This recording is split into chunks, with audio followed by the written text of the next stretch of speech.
വിദ്യാധനം സർവധനാൽ പ്രധാനം. വിദ്യാഭ്യാസ രംഗത്ത് ഉറച്ച കാൽവെപ്പുമായി ആത്മവിശ്വാസത്തോടെ മുന്നേറാൻ വിജയ കോളേജ്. പരിചയസമ്പന്നരായ അധ്യാപകരുടെ കീഴിൽ ചിട്ടയായ പരിശീലനം നൽകി ഭാവിയിലെ വാഗ്ദാനങ്ങളാക്കി മാറ്റുന്നു ഓരോ വിദ്യാർത്ഥികളെയും. Vijaya college, near bus stand, Chelakkara. Formerly Vijaya tutorial college since 1960.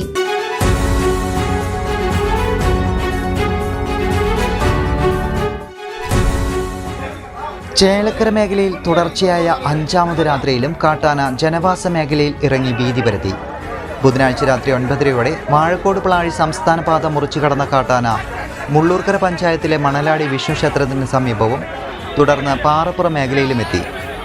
ജോലി കഴിഞ്ഞ് ബൈക്കിൽ മടങ്ങുകയായിരുന്ന യുവാവ് കാട്ടാനയെ മുന്നിൽ കണ്ട് ബൈക്ക് ഉപേക്ഷിച്ച് ഓടി രക്ഷപ്പെട്ടു. വിവരമറിഞ്ഞെത്തിയ നാട്ടുകാർ രോക്ഷാകുലരായി സംസ്ഥാന പാത ഉപരോധിച്ചു.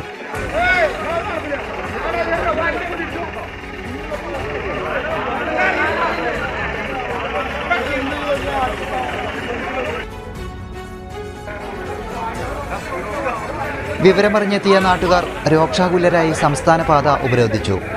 വാഴാനിയിൽ നിന്നും മായനൂരിൽ നിന്നും വനപാലകർ സ്ഥലത്തെത്തി കാട്ടാനയെ കണ്ടെത്താനുള്ള ശ്രമം തുടരുകയാണ്. തുടർച്ചയായി കാട്ടാന ജനവാസ മേഖലയിലെത്തുന്നത് തടയാൻ അധികൃതർ നടപടി സ്വീകരിച്ചില്ലെങ്കിൽ വലിയ പ്രക്ഷോഭത്തിനൊരുങ്ങുകയാണ് നാട്ടുകാർ. ഭീതി പരത്തിയ കാട്ടാന കിഴക്ക് ദിക്ക് ലക്ഷ്യം വെച്ചാണ് സഞ്ചരിച്ചിരുന്നത് എന്നാണ് നാട്ടുകാർ പറയുന്നത്. കഴിഞ്ഞ ദിവസമാണ് മേഖലയിൽ കാട്ടാന ഒരു യുവതിക്ക് നേരെ പാഞ്ഞെടുത്തത്. സ്ഥിരമായി നാട്ടിലിറങ്ങുന്ന ഒറ്റയാനെ മയക്കുപിടി വെച്ച് പിടികൂടണമെന്നാണ് നാട്ടുകാരുടെ ആവശ്യം. മന്ത്രിമാരും ഇവരെ കെട്ടിപ്പിടിച്ചിട്ട് കാട്ടിൽ പോയി കിടക്കട്ടെ. ബാക്കിയുള്ളവർ വെടിവെച്ചുവല്ലേ? ഇത് ഇന്നലെ തുടങ്ങിയതല്ലേ ഇവിടെ?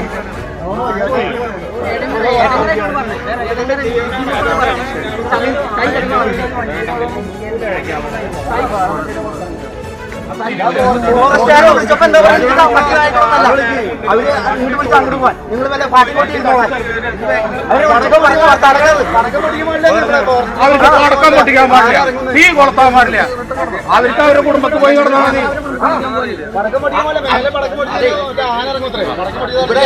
പട്ടി, നായ്ക്കള്, ആന, പൂച്ച, പട്ടി, ഇതൊക്കെ, പിന്നെ കുറച്ച് രാഷ്ട്രീയക്കാരും, പിന്നെ ഇവിടുത്തെ ഗവൺമെന്റ് ഉദ്യോഗസ്ഥന്മാരും. ഇവിടെ കേരളത്തിൽ അത് മതി. ബാക്കി ആരും ഇവിടെ വേണ്ട. വെടിവെച്ചു കൊല്ലട്ടെ ബാക്കിയുള്ളവരെ. പടക്കം പിടിക്കാൻ ആന പടക്കം പിടിച്ച ഇന്നലെ വിളിച്ചു പോരാ. പടക്കം പിടിക്കാൻ